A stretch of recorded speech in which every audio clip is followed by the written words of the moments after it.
8,000 కోట్ల రూపాయలు బకాయిలు పెట్టి చంద్రశేఖరరావు బకాసురులాగా పారిపోతే ఇవాళ 8,000 కోట్లు తీర్చడానికి ఇవాళ నా నడుము వంగిపోతుంది.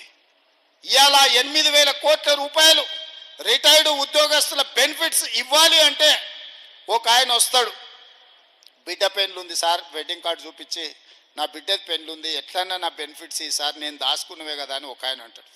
ఇంకొక ఆయన వస్తాడు, హాస్పిటల్లో నా కిడ్నీ ఆపరేషన్ ఉంది సార్, నా లివర్ ఆపరేషన్ ఉంది సార్, నా డబ్బులు ఎట్లన్నా ఇవ్వండి సార్ అంటారు. ఇది మా సొమ్ము కాదు, అది వాస్తవంగా వాళ్ళు దాచుకున్న సొమ్ము, వాళ్ళ సొంతం కష్టపడి 35 ఏళ్ళు ప్రభుత్వం దగ్గర దాచిపెట్టుకున్న సొమ్ము మొత్తం ఖతం బట్టి ఖజానా ఖాళీ చేసి ఫామ్ హౌస్లో పోయి ఆయన బోర్ల బొక్కల వండుకుంటే ఈ రిటైర్డ్ ఉద్యోగుల బెనిఫిట్స్ ఇవ్వడానికి నెలకు 300-400 కోట్లు ఇవ్వాలంటే నేను ఆ గగనమైన పరిస్థితి. ఇవాళ నేను రిటైర్డ్ ఉద్యోగస్తులను అడుగుతున్నా, మీకు నిజంగానే చంద్రశేఖరరావు సరైన సమయంలో చెల్లించుంటే మీకు ఇన్ని కష్టాలు వస్తుండేనా? ఇవాళ అట్లాంటి చంద్రశేఖరరావు మోసం చేసిపోతే ప్రతి నెల నేను ఇవ్వడానికి ప్రయత్నం చేస్తున్నా. రాబోయే సంవత్సరంలో అవసరమైతే నెలకు 1000 కోట్ల దాకా మీ బకాయిలు చెల్లించి మీ సమస్యలు పరిష్కరించే బాధ్యత నాది. మీరు నమ్మితే నాకు ఓటేయండి, మీరు నమ్మకపోతే మీరు ఇంకెవరికైనా ఓటేయండి. ఒక మాట ఇస్తే మాటకు నిలబడే ప్రభుత్వం కాంగ్రెస్ పార్టీ. మాట ఇచ్చిన సోనియమ్మ తెలంగాణ రాష్ట్రం ఇచ్చింది, మాట ఇచ్చిన రాహుల్ గాంధీ ఇవాళ బీసీ కులగణన చేస్తున్నాడు, మాదిగ వర్గీకరణ చేస్తున్నాడు. ఇవాళ నేను అడుగుతున్న మా బలైన వర్గాలను, చాలామంది చాలా మాటలు మాట్లాడుతున్నారు. ఇక బండి సంజయ్ గురించి అయితే అంతు పొంతు లేదు, ఆకాశం అంతా ఎగిరి దుంకుతున్నాడు ఆయన. బండి సంజయ్ గారు నాకంటే బడా బీసీనే లేడు, నేను మా మోడీ ప్రపంచంలోనే బడా బీసీలం అంటున్నాడు. బడా బీసీలైన మోడీని, బండి సంజయ్ నేను అడుగుతున్నా, 12 ఏళ్ల నుంచి మీరే కదా ప్రధానమంత్రి, మీ ప్రభుత్వం ఉంది కదా, ఎందుకు 2021లో జనగణన చెయ్యలేదు? జనగణనలో కులగణన ఎందుకు చేర్చలేదని నేను బండి సంజయ్ని, మోడీ గారిని నేను అడుగుతున్నా. ఇవాళ ఇక్కడ ఉన్న ఈ సమావేశాన్ని చూస్తున్న మా బలైన వర్గాల మిత్రులను నేను అడుగుతున్నా, మీరు గుండెల మీద చేసుకొని చెప్పండి, 100 ఏళ్ల నుంచి మీ కులగణన జరగకపోతే మీ సోదరుడు రేవంత్ రెడ్డి ముఖ్యమంత్రి అయిన తర్వాత నెల రోజుల్లోనే మీ 100 ఏళ్ల సమస్యను సంవత్సరం లోపల ఇవాళ కులగణన చేసి లెక్కలు మీ ముందల పెట్టినా లేదా? నిజం చెప్పండి, మీ కులగణన 100 ఏళ్ల సమస్యను నేను పరిష్కరిస్తే నాకు ఓటేయండి, 12 ఏళ్ల బండి సంజయ్ మోడీ పరిష్కరిస్తే మోడీకి ఓటేయండి అని చెప్పి మా బీసీ సోదరులను నేను అడుగుతున్నా. ఇవాళ లెక్కలు తేల్చి మీకోసం అందరితో నేను కొట్లాడుతున్నా. తేల్చిన లెక్కలు తప్పని, మనం వండుకున్న అన్నంలో ఉప్పేసి తినకుండా చేయాలని బీజేపీ వాళ్ళు చేస్తున్న కుట్రను మీరు అర్థం చేసుకోండి అని మా బలైన వర్గాల సోదరులను అడుగుతున్నా. లెక్కలు తప్పున్నాయి అంటారు. బండి సంజయ్ కిషన్ రెడ్డి నేను సూటిగా అడుగుతున్నా, నేను లెక్క కట్టిన బలహీన వర్గాల లెక్క తప్పైతే తప్పెక్కడుందో ఎత్తి చూపించండి. తప్పని సొల్లువాగుడు ఆవుగుడు కాదు. ఈ ఫలానా దగ్గర ఫలానా బ్లాక్లో ఫలానా ఊర్లో మీరు చేసిన లెక్క తప్పు, ఈడ బీసీలు ఉంటే బీసీలను ఓసీలలో కలిపిరు, లేకపోతే ఓసీలు ఉంటే తీసుకెళ్ళి ఎస్సీలలో కలిపిరని మేము చేసిన లెక్క తప్పు ఉంటే మీరు లెక్క చూపియండి.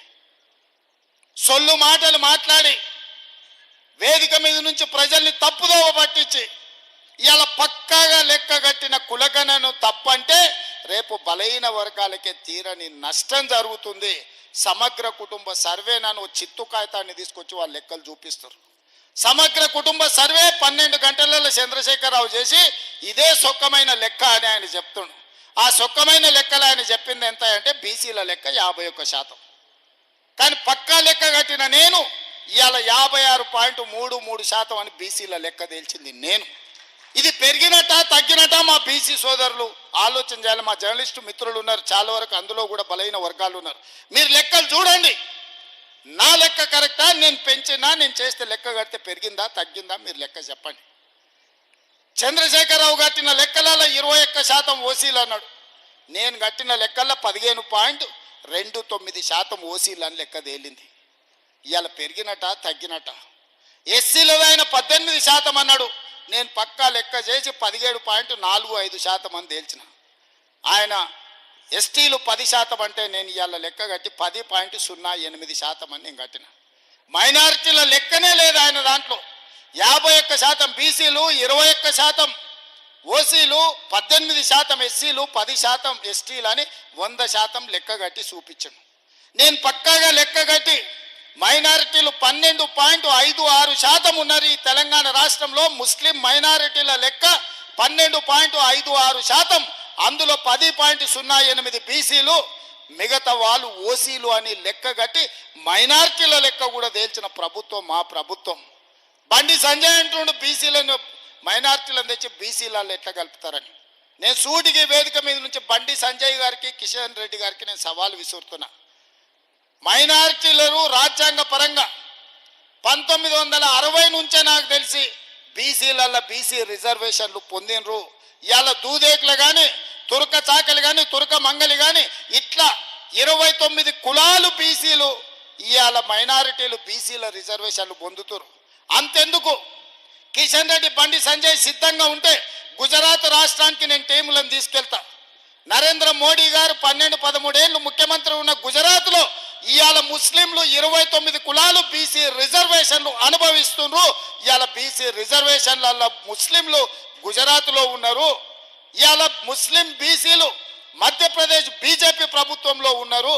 మహారాష్ట్ర బీజేపీ ప్రభుత్వంలో ఇవాళ ముస్లిం బీసీ రిజర్వేషన్లు అనుభవిస్తున్నారు. బీహార్లో మీ పొత్తుల ప్రభుత్వంలో ముస్లిం బీసీలు రిజర్వేషన్లు ఇవాళ పొందుతున్నారు. ఇవన్నీ నిజం కాదా? నిజ నిర్ధారణ కమిటీని రాష్ట్రాలకు పంపిద్దాం.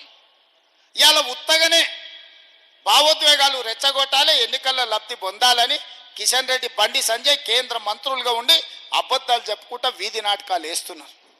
ఈ దేశంలో రాజ్యాంగం పరంగా వాళ్ళకు కూడా వచ్చిన రిజర్వేషన్లు బీసీ ఈ గ్రూప్లో ఉన్నారు. ఇవాళ బీసీ రిజర్వేషన్లు 5 కేటగిరీల కింద ఉన్నారు. ఏ, బి, సి, డి, ఈ వచ్చేసి మెజారిటీ ఇవాళ ముస్లిం మైనారిటీల రిజర్వేషన్లు వచ్చినాయి. దూదేకులోళ్ళు బీసీ బి గ్రూప్లు ఉన్నారు. ఇది నేను ఇచ్చింది కాదు, డాక్టర్ బాబాసాహెబ్ అంబేద్కర్ ఇచ్చిన రిజర్వేషన్ల నుంచి దూదేకుల వాళ్ళు ఇవాళ బీసీ బి రిజర్వేషన్లు ఉన్నారు. ఇవన్నీ రేవంత్ రెడ్డి నిన్నమన్న తెచ్చినాయి కాదు. నేను ఎవరిని ఎందులో నేర్చలే. ఎవరు ఎందులో ఉండరో రాజ్యాంగం పరంగా ఎవరెవరికి అధికారం వచ్చిందో వాళ్ళు లెక్కలు కట్టి లెక్కలు మాత్రమే నేను చెప్పిన. నేను ఎవరిని ఓసీలు ఉన్నోళ్ళని బీసీలు వేయలే, బీసీలు ఉన్నోళ్ళని ఎస్సీలా లేలే, ఎస్సీలు ఉన్నోళ్ళని ఎస్టీలా లేయలే, వీళ్ళందరినీ తీసుకొచ్చి ఓసీలలో కలపలే. ఉన్నోళ్ళు ఉన్నట్టు, వివరాలు ఇచ్చినోళ్ళు ఇచ్చినట్టు లెక్క కట్టి ఈ రాష్ట్రంలో జనాభా ఇంత ఉన్నారని 100 ఏళ్ల నుంచి బలహీన వర్గాలు మా లెక్క ఎంతో మాకు చెప్పండి అని అడుగుతుంటే ఆ సమస్యకు నేను పరిష్కారం చూపించిన. అందుకే ఇవాళ మా బలహీన వర్గాల సోదరులు నేను అడుగుతున్నా, మీరు గుండెల మీద చెయ్యి పెట్టుకొని ఆలోచన చేయండి. 100 ఏళ్ల మీ సమస్యకు రేవంత్ రెడ్డి పరిష్కారం చూపించి 1 సంవత్సరంలోనే మీ కులగణన చేసి మీ ఆత్మగౌరవాన్ని నిలబెట్టుంటే మీరు నాకు ఓటేయండి. మీ ఆత్మగౌరవం నేను నిలబెట్టలేదు, మీకు నష్టం చేసిన అంటే మీరు ఎవరికి ఓటేసుకున్నా పర్వాలేదు అని చెప్పి నేను నిజామాబాద్ వేదిక నుంచి మిమ్మల్ని అడుగుతున్న మిత్రులారా.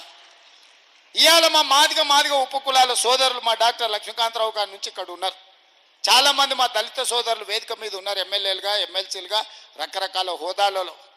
ఇవాళ నేను అడుగుతున్న 30 ఏళ్ల నుంచి మీరు కొట్లాడని రోజు లేదు, మీరు త్యాగం చేయని రోజు లేదు. మీరు ఇన్ని కొట్లాడి గల్లీ నుంచి ఢిల్లీ వరకు కొట్లాడారు. మోడీని మీ కృష్ణమాదిగా కౌగిలించుకున్నాడు, మోడీ కృష్ణమాదిగా ముద్దు పెట్టిండు, కానీ మీ లెక్క చెప్పినాడా? వర్గీకరణ చేసిండా? ఇవాళ నేను అడుగుతున్న మా మాదిగ ఉపకులాల సోదరులను, 30 ఏళ్ళ మీ సమస్యను మాదిగ ఉపకులాల వర్గీకరణ చేసి లెక్క కట్టి ఎవరికి ఎంత ఇవ్వాలో అంత చట్టం చేసి మంత్రివర్గంలో ఆమోదిస్తే ఇవాళ మా మాదిగ సోదరులు, మాదిగ ఉపకులాలు కొంతమందికి కష్టం ఉండొచ్చు, కొంతమందికి నష్టం ఉండొచ్చు, కొంతమందికి ఇష్టం ఉండొచ్చు, కానీ సుప్రీంకోర్టు ఇచ్చిన జడ్జిమెంట్ ప్రకారం ఎస్సీ ఉపకులాల వర్గీకరణ చేసింది నేను కాదా? ఇవాళ నేను అడుగుతున్న మా ఎస్సీ సోదరులను, ఎస్సీ వర్గీకరణ చేసింది రేవంత్ రెడ్డి అయితే నరేందర్కు ఓటేయండి, నరేందర్ను గెలిపించండి. ఇవాళ నేను చెయ్యలేదు అంటే మోడీ మీకు చేసిండంటే మోడీకి ఓటేయండి. 12 ఏళ్ళు ప్రధానమంత్రిగా ఉన్న నరేంద్ర మోడీ కృష్ణమాదిగను కౌగిలించుకున్నాడు, కానీ మీ వర్గీకరణ సమస్యకు పరిష్కారం చూపించిండా అని నేను అడుగుతున్నా. మరి సమస్యకు పరిష్కారం చూపించిన నా వైపు నిలబడతారా, మీ సమస్యను జటిలం చేసిన బీజేపీ వైపు నిలబడతారా? మీరు ఆలోచన చేయండి అని మా మాదిగ సోదరులు, ఉపకులాల సోదరులను, మా దళిత సోదరులను నేను అడుగుతున్నా.